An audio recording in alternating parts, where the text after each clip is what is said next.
নুসরাত হত্যা ধামাচাপা দিতে অর্থ লেনদেনে কয়েকজনের সংশ্লিষ্টতা পেয়েছে সিআইডি। বাগেরহাটে মাদ্রাসা ছাত্রী ধর্ষণে মূল অভিযুক্ত গ্রেফতার। আন্দোলন চালিয়ে যেতে নেতাকর্মীদের কারাগার থেকে খালেদা জিয়ার আহ্বান। কুমিল্লায় জানালেন মির্জা ফখরুল, রাজনৈতিক চর্চার ডাক ডক্টর। পানি নিয়ে টিআইবির প্রতিবেদন একপেশে, সংবাদ সম্মেলনে ওয়াসার এমডি। শতভাগ সুপেয় পানি সরবরাহের দাবি। প্রকল্পে খরচ করতে না পারায় বরাদ্দে কাটছাঁট। সংশোধিত বরাদ্দের প্রথম 9 মাসে ব্যয় 63%, অপ্রত্যাশিত বলছেন বিশ্লেষকরা। নুসরাত হত্যার ঘটনা ধামাচাপা দিতে অর্থ লেনদেনের বিষয়ে বেশ কয়েকজনের সংশ্লিষ্টতা মিলেছে বলে জানিয়েছে সিআইডি। এদিকে নুসরাত সহ বেশ কয়েকটি হত্যার বিচার দাবিতে মানববন্ধন করছে শিক্ষার্থী ও বিভিন্ন সংগঠন। সকালে শহরের বেশ কয়েকটি স্থানে শিক্ষা প্রতিষ্ঠান সহ বিভিন্ন সংগঠন মানববন্ধন করে। এ সময় তারা নুসরাত সহ ফেনীতে এ পর্যন্ত সব হত্যার বিচারের দাবি জানায়। এদিকে আজ ফেনী সোনাগাজী উপজেলা আওয়ামী লীগের সভাপতি রুহুল আমিনকে আদালতে হাজিরের কথা রয়েছে। এর আগে গতকাল হত্যা মামলায় উম্মে সুলতানা পপি আদালতে স্বীকারোক্তিমূলক জবানবন্দি দিয়েছেন।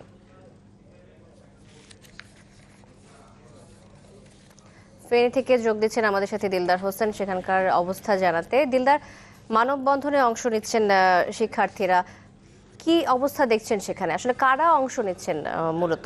আরো যদি বিস্তারিত কিছু তথ্য আপনার কাছে থেকে থাকে জানাবেন।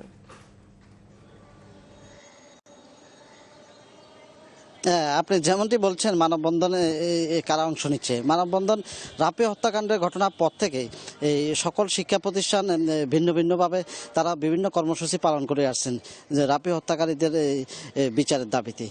যারা এই ধরনের ন্যাক্কারজনক হত্যা করেছে তাদের বিচারের দাবিতে বিভিন্ন সংগঠন, সামাজিক, রাজনৈতিক এবং সুশীল সমাজ, বিভিন্ন সংগঠন তারা মানববন্ধন করছেন খণ্ড খণ্ড আকারে।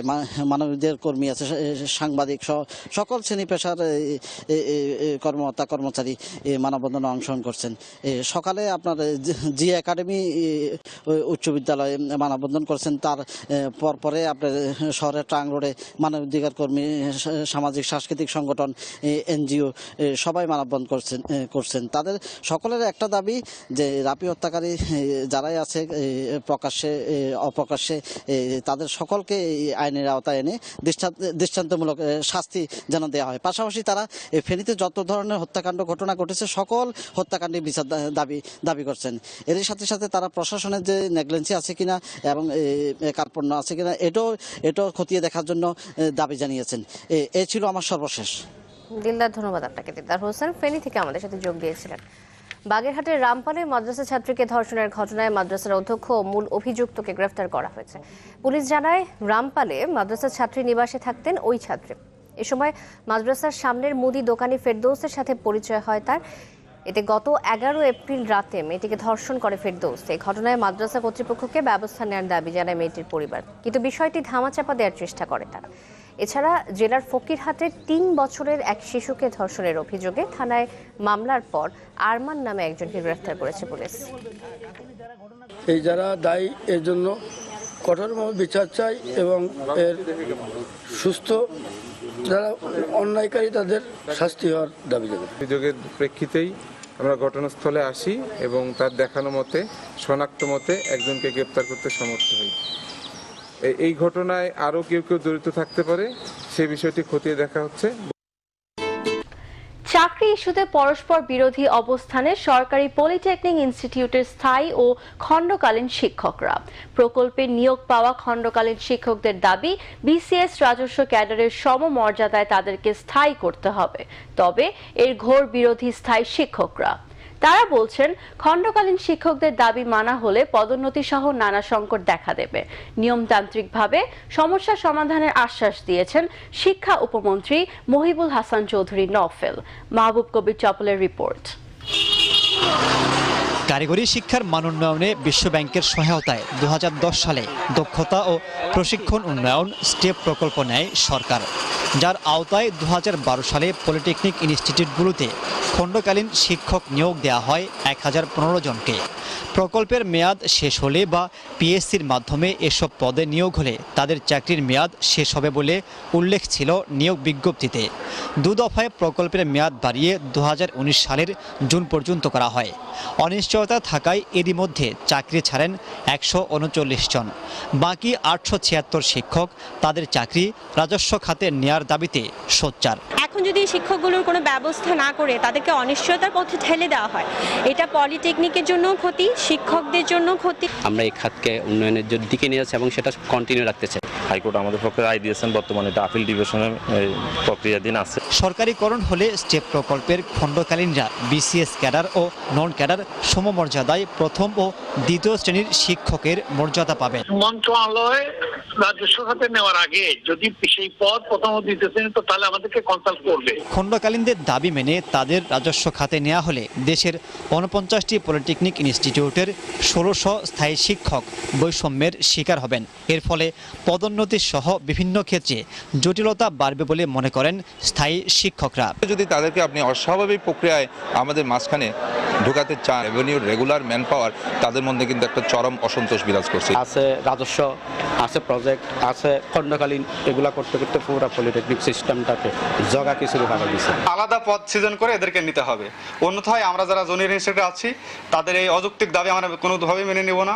অভিযোগ রয়েছে নিয়ম বহির্ভূতভাবে স্টেপ প্রকল্পের অস্থায়ী শিক্ষকদের রাজস্ব খাতে নেয়ার তদবির করছে সচিবালয়ের একটি সিন্ডিকেট। পয়সা দিয়ে রেভিনিউ বাজেটে আসার সেই দিন এখন আর নাই বাংলাদেশে। এখন অনেক নিয়মকানুন আছে, চেকস অ্যান্ড ব্যালেন্স আছে, তবে তারা হচ্ছেন আমাদের দক্ষ জনসম্পদ। স্টেপ প্রকল্পের যারা ছিলেন তাদেরকে কিভাবে আমরা কাজে লাগাতে পারবো সেটা আমরা দেখছি। তবে আমরা আশা করব দুই পক্ষের মধ্যে যাতে করে কোনো ধরনের এটা নিয়ে কোনো মনোমালিন্য না হয়। উপস্থিতি নিশ্চিত করতে নির্বাচন কমিশনকে আরো কার্যকর ভূমিকা নিতে হবে বলেও মত দেন তিনি।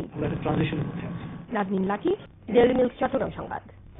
যেহেতু বিষয়গুলো এখন সরকারেরই একটা কর্তৃপক্ষ কর্তৃক চিহ্নিত হয়েছে, এটাকে ধামাচাপা দেওয়া কিন্তু সরকারের জন্য আত্মঘাতী। সিআইডির তদন্ত ও ইন্ডিপেন্ডেন্ট টেলিভিশনের অনুসন্ধান, গত বছরের মার্চ মাসে মোট 14 ব্যবসা প্রতিষ্ঠান 16 কন্টেইনার পণ্য আমদানি করে। এর মধ্যে 12 কন্টেইনার খালাস করে অপু চাকলাদারের মালিকানাধীন মেসার্স চাকলাদার সার্ভিস। বাকি 2টি কন্টেইনার খালাস করে অপুর ভাই দীপুর মালিকানাধীন MR ট্রেড ইন্টারন্যাশনাল। আমদানিকারক হিসাবে বেশিরভাগ প্রতিষ্ঠানের ঠিকানাই ভুয়া।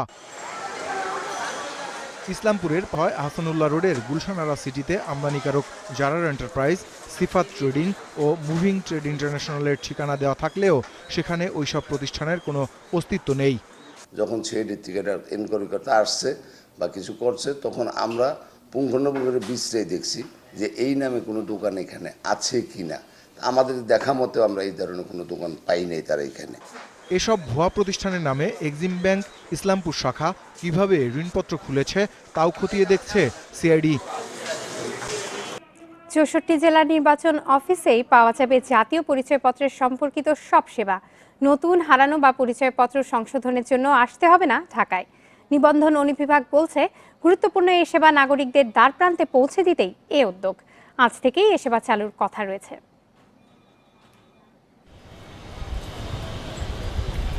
আগারগাঁওয়ের নির্বাচনী প্রশিক্ষণ ইনস্টিটিউটে হারানো জাতীয় পরিচয়পত্র ফিরে পেতে বা সংশোধন করতে সারা দেশ থেকে প্রতিদিনই আসেন নাগরিকেরা। জেলা উপজেলায় শত ঘোরাঘুরির পরও সমাধান না পেয়ে এখানে আসছেন তারা।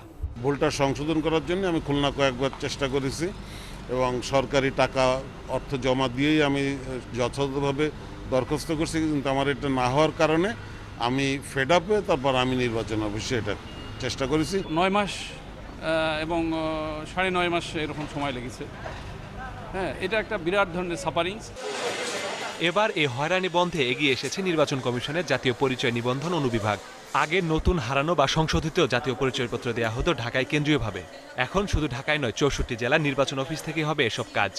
জেলা সদর থেকে তাদের যাতে আইডি কার্ডের যে সেবাটা সেটা যাতে তারা পেতে পারে এবং পর্যায়ক্রমে আমরা উপজেলা পর্যায় থেকেও যাতে দিতে পারে সে ধরনের আমরা পরিকল্পনা গ্রহণ করছি।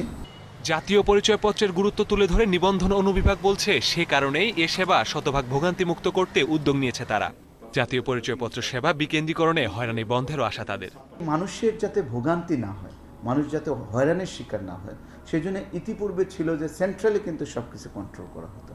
এখন আমরা যে মূল নীতি নিয়ে অগ্রসর হচ্ছি সেটি হচ্ছে আমরা মানুষের এই সেবাটা মানুষের দ্বার প্রান্তে পৌঁছে দিতে চাই। সংশ্লিষ্টরা বলছেন শুধু শুরু করলেই হবে না, 64 জেলার সব নির্বাচন অফিস থেকে নাগরিকেরা শতভাগ এ সেবা পাচ্ছে কিনা সে বিষয়ে রাখতে হবে কড়া তদারকি। সংবাদের এই পর্যায়ে একটি বিরতি।